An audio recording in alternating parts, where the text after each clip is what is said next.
Hello everyone, कैसे हैं आप सब लोग। नौकरी के लिए तैयारी करने के दौरान जो प्रेशर आता है ना भाई साहब, हर एक दौर से गुजरा हुआ हूँ मैं। उस प्रेशर में होने वाले दर्द से, उस फ्रस्ट्रेशन से, उस परेशानी से, गरीबी से, पैसे के अभाव से, हर तरीके के दर्द से गुजरा हुआ हूँ मैं।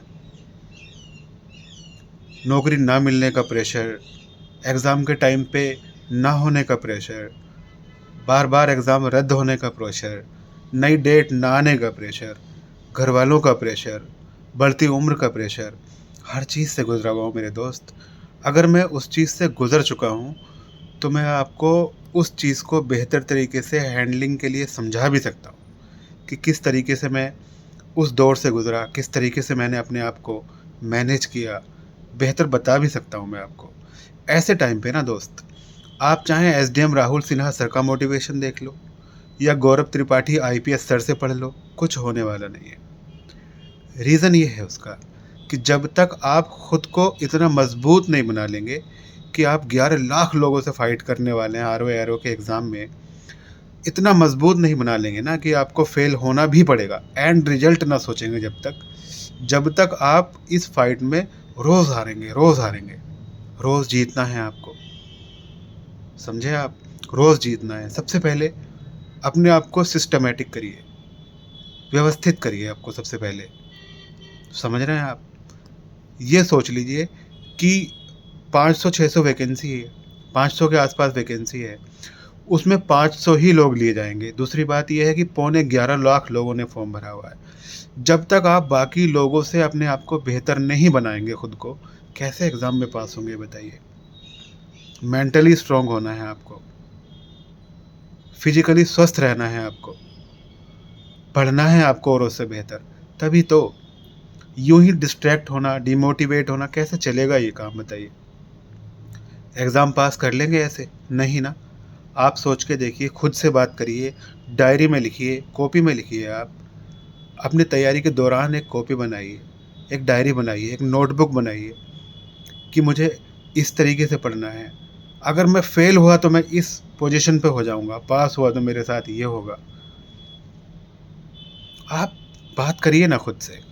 अगर आप बात करके खुद को व्यवस्थित करने में सक्षम हैं तो आप फाइटर हैं एग्ज़ाम के।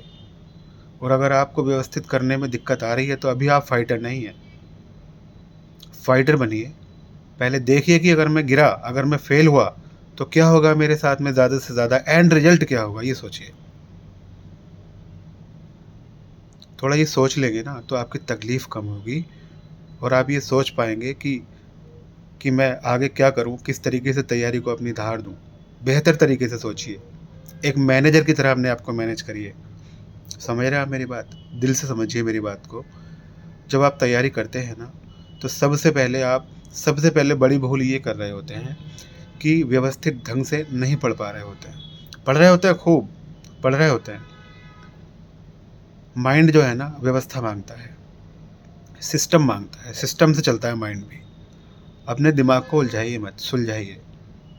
एक नोटबुक बनाइए, सारे चैप्टर्स किसी भी सब्जेक्ट के, भले से ही आप प्राचीन भारत पढ़ रहे हों, मिडवल पढ़ रहे हों, एंड कुछ भी पढ़ रहे हो आप, उसके चैप्टर्स के नाम लिखिए, पढ़िए, उस पर टिक कर दीजिए कि मैं इस चैप्टर को कवर कर चुका हूँ। आपको खुद से ही बतानी है ये बात, मेरे पास ये चैप्टर बाकी है।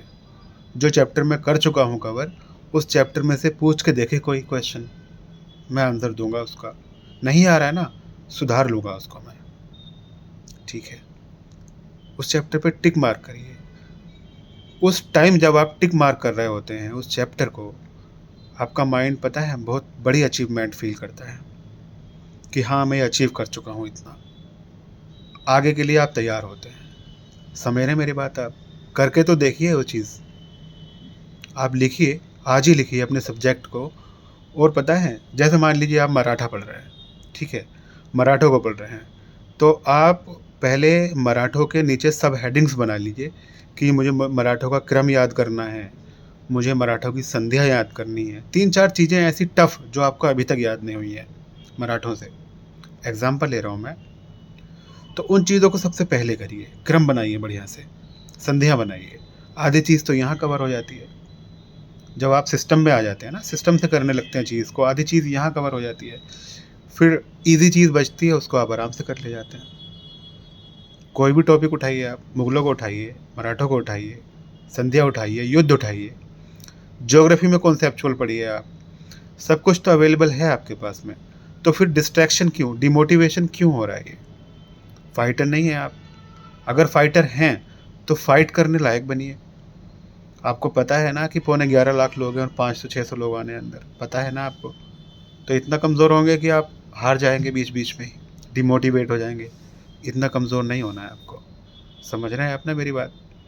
कमज़ोर मत होइए, कमज़ोर मत बनिए, फाइट करिए। कैसे करेंगे उसको लिखिए आप, किस किस तरीके से फाइट करेंगे। एंड रिजल्ट पहले सोचिए आप कि अगर मैं फेल हुआ तो मैं कहाँ रहूँगा, और मैं पास हो गया तो मुझे क्या क्या अचीव होगा। मैं अपनी माँ को, बहन को, पिताजी को क्या क्या सपोर्ट करूँगा, अपने परिवार को क्या सपोर्ट करूँगा मैं। सब सोचिए ना। मोटिवेशन वहाँ से लीजिए आप, और वो मोटिवेशन ऐसा होगा कि किसी की वीडियो से, किसी के कहने से डिमोटिवेट नहीं होंगे आप, फिर से जीतने के लिए तैयार होंगे आप। समझ रहे हैं ना मेरी बात आप? करिए तैयार खुद को, बनाइए फाइटर। मैं मिलूँगा आपसे अपनी वीडियो में। हो सकता है मेरी कोई वीडियो या मेरा कोई थंबनेल या फिर मेरा कुछ लिखा हुआ कुछ मिस्टेक हुआ हो मुझसे, मैं इम्प्रूव करूँगा उसको। आप भी बनिए ऐसे कि अपनी गलती को इम्प्रूव कर सकें। मैं बताऊँगा आपसे अपने बारे में अगली वीडियो में, उससे अगली वीडियो में किसी में बात करूँगा। लेकिन पहले फाइटर बनिए आप।